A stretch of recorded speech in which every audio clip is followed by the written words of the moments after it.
오늘 우리가 함께 나눌 말씀이 낙심하지 말라는 것입니다. 낙심이란 말 여러분 대부분 아시죠? 한문으로 말하면 마음이 떨어졌다, 가라앉았다. 성경에 쓰인 헬라 말로는 에카케오라는 말인데 마음을 잃어버렸다, 마음이 물에 빠졌다.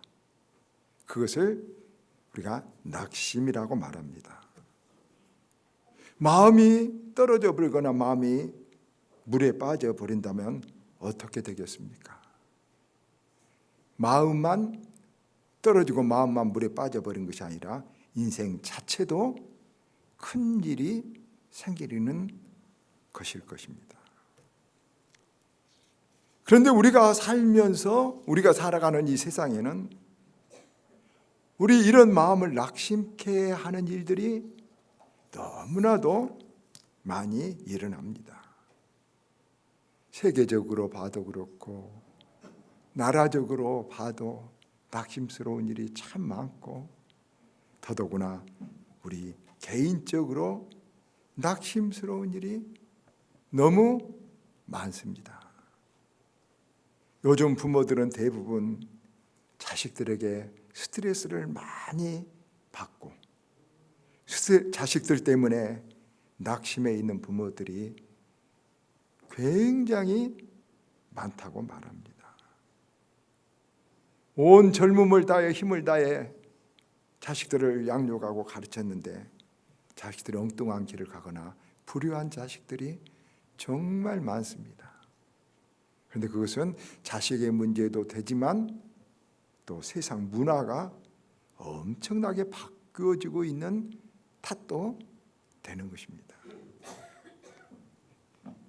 몸이 아파서 치료를 해도 안 돼서 점점 힘들어서 마음이 물에 빠진 것처럼 낙심하고 있는 사람도 있습니다.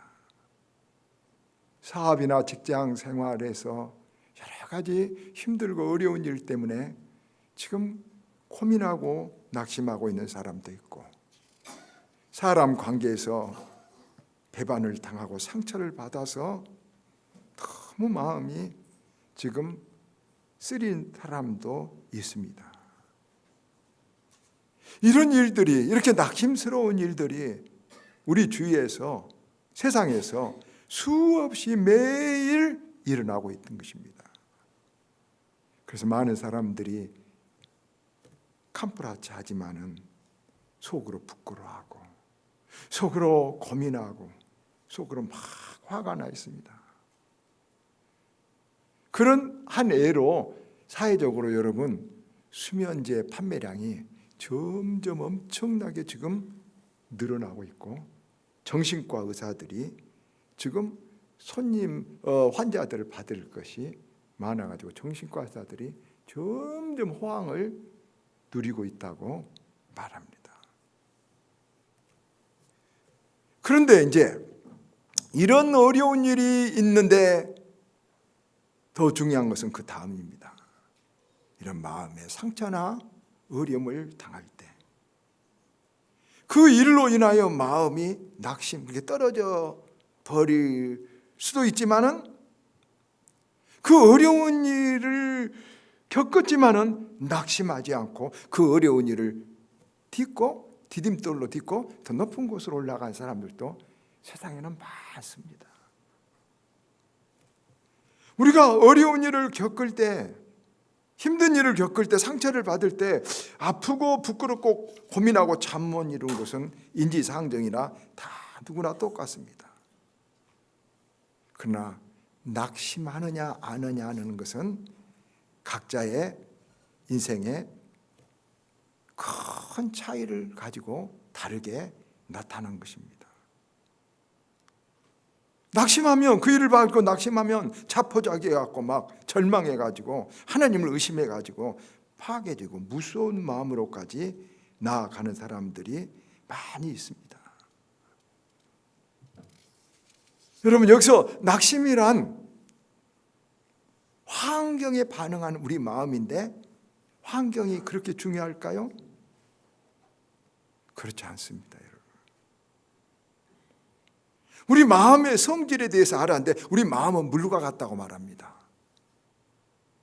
뭐냐 그러면 이 마음은 이 그릇에 담으면 이 모양이 되고 저 그릇에 담으면 저 모양이 되고 열을 가하면 수증기로 뜨기도 하고 열을 빼앗으면 냉한 얼음이 되기도 하는 가변성이 굉장히 큰 것이 우리 마음입니다. 그러니까 우리 삶에 성공하거나 우리 인생의 행복이나 모든 것에 굉장히 중요한 요소 하나는 마음을 어떻게 조정하느냐. 여러분, 우리가 마음을 가장 크게 좌우하는 것이 뭐겠습니까? 마음을 가장 크게 조정할 수 있는 것이 좌우하는 것이 뭐겠습니까? 결심이라는 것입니다. 마음을 딱 만든다는 것이죠. 여러분, 행복의 반대말은 무엇입니까? 행복의 반대말 불행 아닙니다. 행복의 반대말은 불만입니다. 여러분, 아무리 좋은 환경과 아무리 좋은 어떤 사람과 같이 있어도 불만하면 그 사람은 절대 행복하지 못한 것입니다. 그래서 이 불만은 환경에서 오는 것이 아니라 마음의 생각, 결심에서 오는 것입니다. 심리학자들이 습관 쭉 이렇게 좋은 습관, 사람이 성공할 수 있는 습관들 30가지를 적어놓고 선택하게 했는데 성공한 사람들, 사회에서 리더가 되는 사람들, 그런 사람들이 제일 많이 선택한 습관이 뭔 줄 아십니까, 여러분? 결단하는 것. 결심하고 똑같죠. 결심하는 것이었습니다. 나는 이렇게 하겠다. 이런 결심하는 것입니다. 그런데 여러분, 여기 좋은 소식이 있습니다, 여러분. 우리가 지금 여기 와서 하나님 앞에 앉았다는 것, 우리는 그런 여러 가지 어려운 상처와 어려운 아픔과 고난을 가졌지만 지금 우리가 물에 빠졌다고 아까 말한다면, 낚시 물에 빠졌다고 말한다면 지금 하나님 우리에게 밧줄을 던져주실 일이 지금 우리에게 나타난 것입니다. 그래서 오늘 말씀 한번 잘 새겨 들어보시면 우리가 지금 낙심하는 일이, 회복되는 일이 하나님 주실 줄 믿습니다. 오늘 말씀에 보면은 낙심 가운데 빠졌던 한 사람, 누굽니까? 사무엘 선지자가 나옵니다.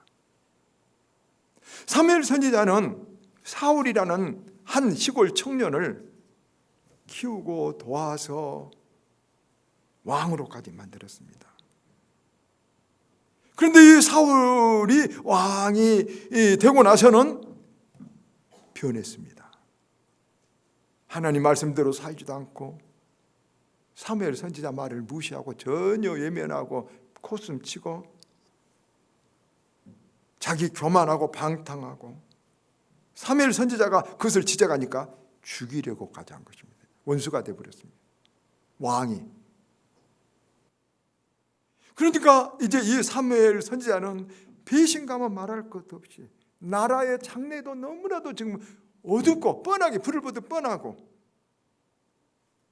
지금 인간관계도 다 깨져서 낙심하고 후회하고 지금 한탄하고 슬퍼 앉아 있었습니다. 그때 오늘 말씀 사무엘상 16장 하나님 말씀이 들립니다. 뭐라고 하십니까?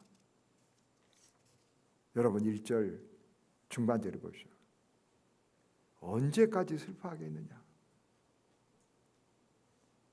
네가 언제까지 슬퍼하겠느냐? 그러면서 하나님은 기름에 뿔을 채워가지고 가라, 내가 베들레헴 이새의 집에 보내리니 내가 그 아들 중에서 한 왕을 보았느니라.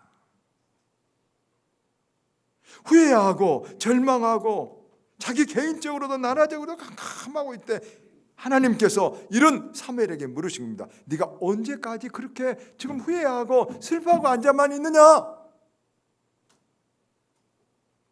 하나님은 우리들에게도 이렇게 물어봅니다. 목사야, 너를 그렇게 아프게 했던 사람 언제까지 그 사람만 보고 있겠느냐?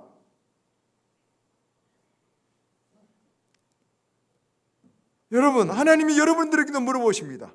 언제까지 그 실패한 일을 가지고 후회하고 고통만 하냐? 언제까지 엎어진 물을 보고 다시 담지도 못할 건데 한탄하고만 있냐? 언제까지 그 자식 문제, 내 마음대로 될 수 없는 자식 문제를 가지고 왜만 타느냐? 하나님 우리들에게 그렇게 사무엘에게 말씀하십니다. 그러면서 일어나라. 사울은 엎어진 물이다. 이제 다시 뿔에 기름을 채워라. 내가 다시 새 일을 주겠다. 사울보다 더 좋은 다윗을 주겠다. 그래서 사무엘은 너무나도 슬펐지만 자기가 사울 왕을 어쩔 수가 없었어요. 도저히 왕의 권력 어쩔 수 없지만 하나님 말씀대로 뿔에 기름을 채워서 베들레헴 이새의 집에 가서 다윗을 만나고 기름을 부어서 그 다윗이 커서 이스라엘 최고의, 세계 최고의 왕이 되는 것을 우리는 잘 알 수 있습니다. 새로운 역사를 이뤘습니다. 그렇습니다. 여러분, 우리가 당한 일만 바라다 보고 있으면 하나님이 새 문을 뒤에서 옆에서 열어주고 계신데 열린 새 문으로 보이지 않아도 들어갈 수 없는 것입니다. 여러분, 우리가 대부분 아는 것은 그렇습니다. 어떤 사람은 불행한 일이 왜 나에게는 계속 생겨? 왜 그럴까요? 여러분, 불행을 계속 바라다 보고 있으면 불행은 자기가 좋아라고 자기 바라다 본 줄 알고 추파를 던지고 우리에게 오는 것입니다. 행복을 계속 바라다 보면요, 감사를 계속 바라다 보면 감사는 자기를 좋아라고 추파를 던지고 감사는 우리에게 오는 것을 우리는 그 원리입니다. 그래서 우리는 어려울 때, 더구나 힘들고 이럴 때 우리는 그 어려운 일을 바라다보다도 하나님의 말씀을 바라다봐야 됩니다. 하나님이 사무엘에게 언제까지 슬퍼하고 있겠느냐? 이제 그만하고 일어나라. 지금 하나님이 우리들에게도, 저와 여러분에게도 그 말씀을 하신 줄 우리는 믿습니다. 그렇다면 우리가 일어나는 하나님의 말씀을 좀 더 구체적으로 어떻게 우리는 일어나 가야 되는가 생각해 보겠습니다. 첫째, 내가 지금 이 자리에서 가능한 일에 최선을 다하는 것이 우리가 일어나는 일입니다. 사무엘 선지자는 사울 왕을 바꿀 수도 없었고 자기가 어떻게 전혀 그 마음을 교환할 수, 나라를 어떻게 할 수도 없었습니다. 그래서 하나님이 네가 가서 사울 왕을 네가 뭐 어떻게 없애대 버리라, 안 됩니다. 근데 하나님이 이렇게 말씀하십니다. 뿔에 기름을 담아 가지고 베들레헴까지 가라. 그래, 이새를 만나라. 그 일을 할 수 있죠. 우리가 어려움을 당할 때 제일 큰 문제는 절망감이 들어서, 자포자기가 들어서 아무것도 하기 싫고 아무것도 해도 흥미를 잃어버린다는 것입니다. 그런데 여러분, 그때 우리가 꼭 기억해야 될 말씀, 가슴에 딱 박아야 될 말씀 하나가 있습니다. 에스겔서 16장 6절입니다. 에스겔서 16장 6절에 하나님이 이렇게 말합니다. 내가 네 곁으로 지나갈 때 네가 피투성이가 되어 발길질하는 것을 보고 내게 이르기를 너는 피투성이라도 살아 있으라. 다시 이르기를 너는 피투성이라도 살아 있으라. 피투성이가 되어서 죽어가는데 발길질만 하고 있습니다. 그런데 이제 그만 끝내라는 것이 아니라 발길질이라도 해서 살아있는 것을 표시하면 누가 지나가다 너를 고쳐줄 수가 있다. 여러분, 피투성이라도 살아란 말을 반복해서 지금 하고 있습니다. 성경은 강조라고 그랬죠. 여러분, 우리는 이것을 마음에 새기고 그런 한 귀한 우리에게 모범을 보여준 사람이 있습니다. 너무나도 잘 아는 누굽니까? 요셉입니다. 요셉은 하루아침에 잘 살다가 아버지 사랑을 받다가 형들의 질투로 테러를 당해서 정말로 황당하고 무서운 일을 만났습니다. 노예로 오랏줄에 묶여서 애굽으로 노예로, 그때는 돌아올 수 없는 곳으로 팔려가 보는 것입니다. 언어도 통하지 않는 타국에서 10대 어린 소년이 얼마나 울었겠습니까? 얼마나 부모 생각이 났겠습니까? 죽음의 공포가 얼마나 무서웠겠습니까? 그러나 그는 피투성이라도 살았습니다. 애굽 문서에 보면은 애굽의 종들이 하는 일은 제일 먼저 하는 일은 변기. 귀족들이 방에서 편을 보면 그 변기 씻고 닦고 하는 일이고, 물 기르는 일이었습니다. 사막지대 물 기르는 일, 더 메고 그 일을 요셉은 피투성이라도 그 일을 했습니다. 했는데 그냥 마지못해한 것이 아니라 잘했습니다. 최선을 다해서 했습니다. 그렇게 3년 5년 했습니다. 여러분, 그렇게 3년 5년 하니까 어떤 일이 생겼습니까? 주인이 눈에 들었습니다.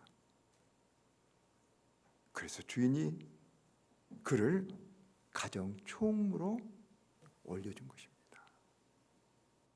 우리가 내게 지금 할 수 있는 일, 피투성이가 발을 흔드는 일만이라도 그렇게라도 살아라. 그러면 하나님이 그 일을 통해서 더 귀하고 더 복된 일을 만들어줍니다. 낙심스러운 일이 있습니까? 우리가 자식 마음대로 인생 못 고칩니다. 우리가 자식 인생관을 바꿀 수도 없습니다. 세상의 거대한 파도 때문에 안 됩니다. 그러나 내가 할 수 있는 일이 있습니다. 기도하면서 그 자식 이름 부를 수 있습니다. 전화해서 사랑한다고 한번 말해줄 수도 있습니다.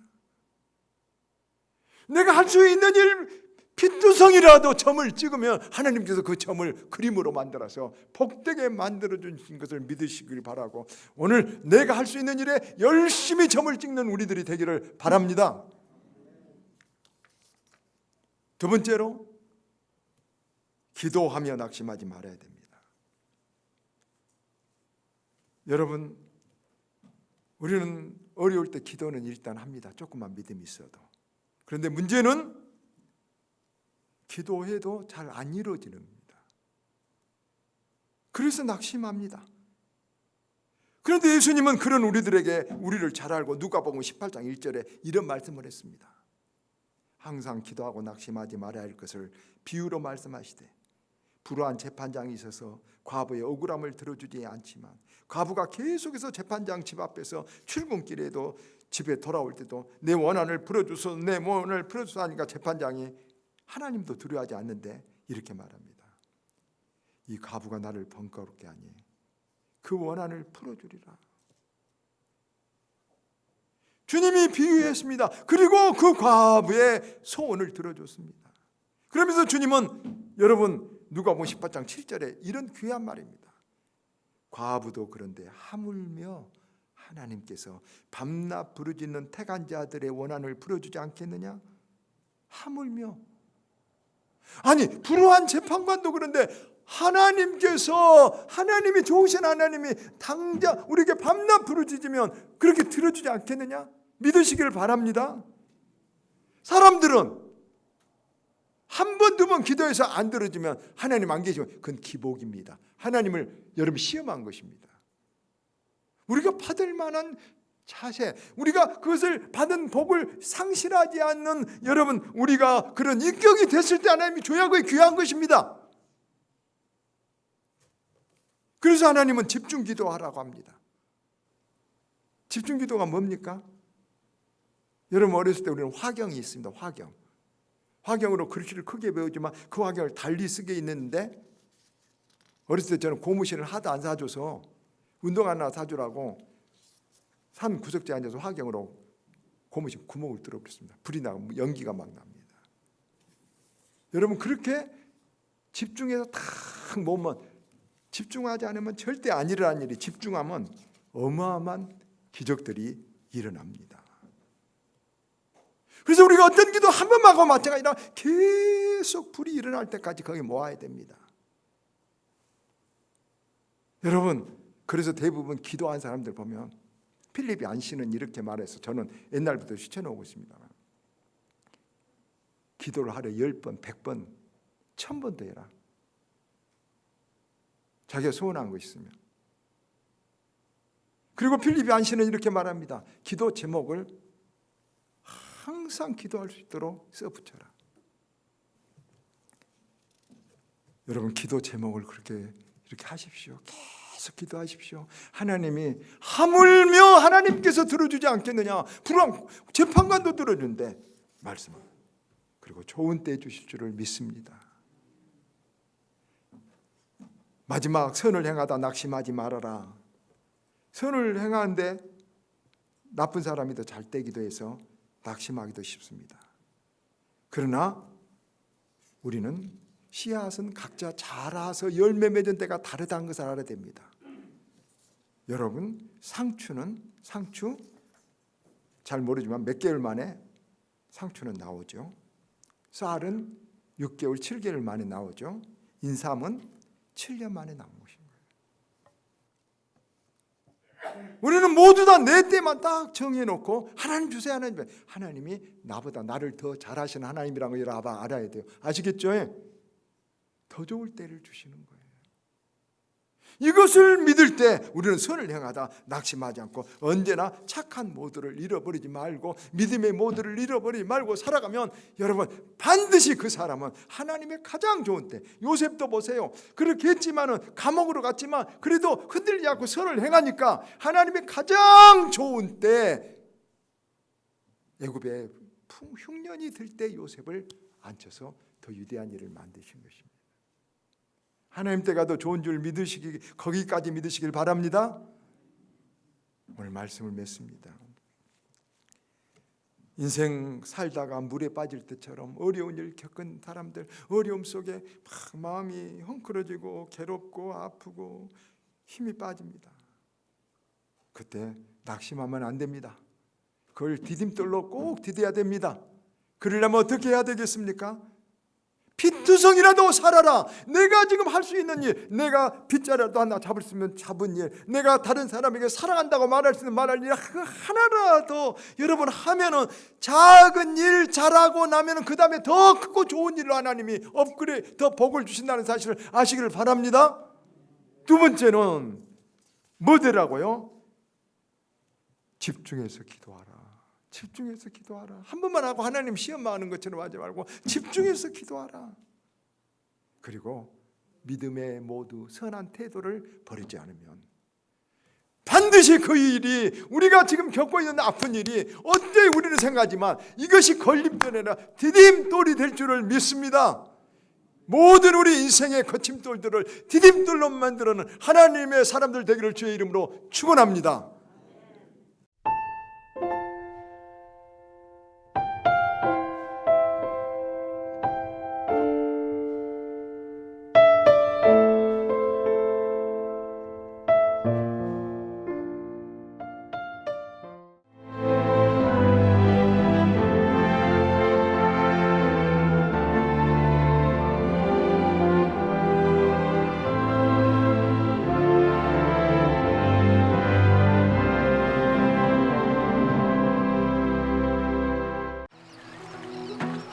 만약 섬에 색을 입힌다면 어떤 일이 생길까?